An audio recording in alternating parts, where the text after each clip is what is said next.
प्रस्तुत है आज के महत्वपूर्ण करंट अफेयर के महत्वपूर्ण बिंदुओं पर एक नज़र।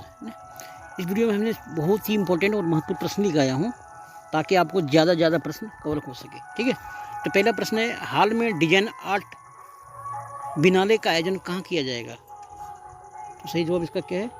नई दिल्ली में। ठीक है, सांस्कृतिक मंत्रालय के द्वारा दिल्ली स्थित लाल किले में भारत कला, वास्तुकला और डिजाइन आर्ट बिनाले का आयोजन किया जाएगा। ये डिजाइन आर्ट बिनाले का मुख्य उद्देश्य होगा कला और कारीगरों को बढ़ावा देने के लिए एक वैश्विक मंच का निर्माण करना। संस्कृति मंत्रालय इसका उद्घाटन 8 दिसंबर को करेगी और यह आयोजन 7 दिनों तक चलेगा।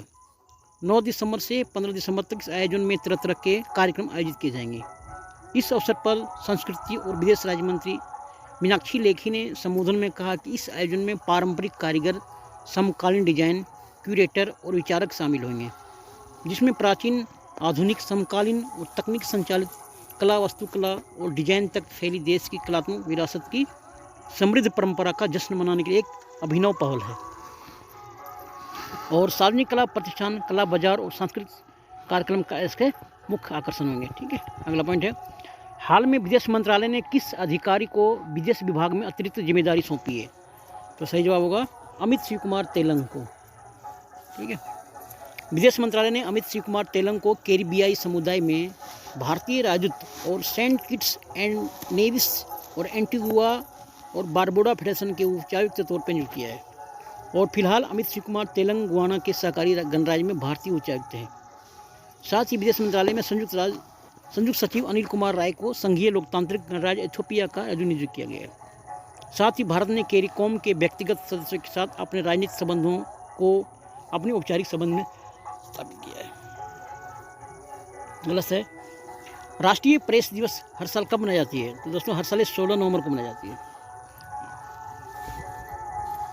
मीडिया को लोकतांत्रिक का एक आधार माना गया है, इसलिए एक स्वतंत्र और जिम्मेदार प्रेस की स्मृति में हर साल 16 नवंबर को राष्ट्रीय प्रेस दिवस के रूप में मनाया जाता है। मीडिया को समाज का दर्पण कहा जाता है। इसकी शुरुआत 16 नवंबर 1966 को पहली बार हुआ था। तब से हर साल 16 नवंबर को इस दिन को सेलिब्रेट किया जाता है।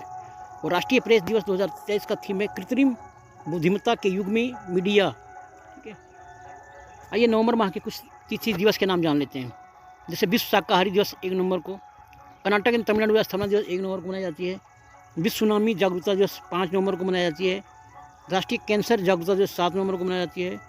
विश्व शहरीकरण दिवस 8 नवंबर को मनाई जाती है। राष्ट्रीय विविध सेवा दिवस 9 नवंबर को मनाई जाती है और राष्ट्रीय शिक्षा दिवस 11 नवंबर को मनाई जाती है। ठीक है, अगले प्रश्न को पढ़ते हैं, हाल में भारत पर्यटन गौरव रेलगाड़ी की शुरुआत कहाँ से होगी? तो सही मुंबई से होने वाली है। ठीक है, भारत पर्यटन गौरव रेलगाड़ी की शुरुआत भारतीय रेलवे मुंबई स्थित छत्रपति शिवाजी टर्मिनल से होगी। यह ट्रेन मुख्य रूप से टूरिस्ट के लिए है तथा यह देश के कोने कोने से होकर कन्याकुमारी तक पहुंचेगी। देखो अपना देश और एक भारत श्रेष्ठ भारत पहल को बढ़ावा देना ही इसका मुख्य उद्देश्य है। इस ट्रेन में ट्रेन पैकेज होंगे, जैसे इकोनॉमी, आराम और डिलक्स, 3 पैकेज होंगे इसमें। इस पैकेज में ट्रेन का किराया था, रहना खाना भी सभी शामिल है। भारत गौरव पर्यटन ट्रेन का लक्ष्य है भारत राष्ट्रीय और अंतर्राष्ट्रीय पर्यटकों को देश की समृद्ध संस्कृति और धार्मिक विरासत को प्रदर्शित करना। ठीक है, अगला पॉइंट है, हाल में पाकिस्तान क्रिकेट टीम के चीफ सेलेक्टर कौन बना? तो सही जवाब है वहाद रियाज। ठीक है, 2023 वर्ल्ड कप में खराब प्रदर्शन के बाद कप्तान इंजमाम उल हक ने इस्तीफा दे दिया और अब पाकिस्तान क्रिकेट बोर्ड के पूर्व तेज गेंदबाज बहाज रियाज को चीफ सेलेक्टर नियुक्त किया गया है। रियाज फिलहाल पाकिस्तान के ऑस्ट्रेलिया दौरे से कार्यभार देखेंगे। बहाव रियाज ने कुल 27 टेस्ट मैच में उन्होंने कुल 83 विकेट लिए हैं और उन्हें 91 एकदिवसीय मैच में 120 और 36 T20 अंतर्राष्ट्रीय मैच में 34 विकेट लिए हैं।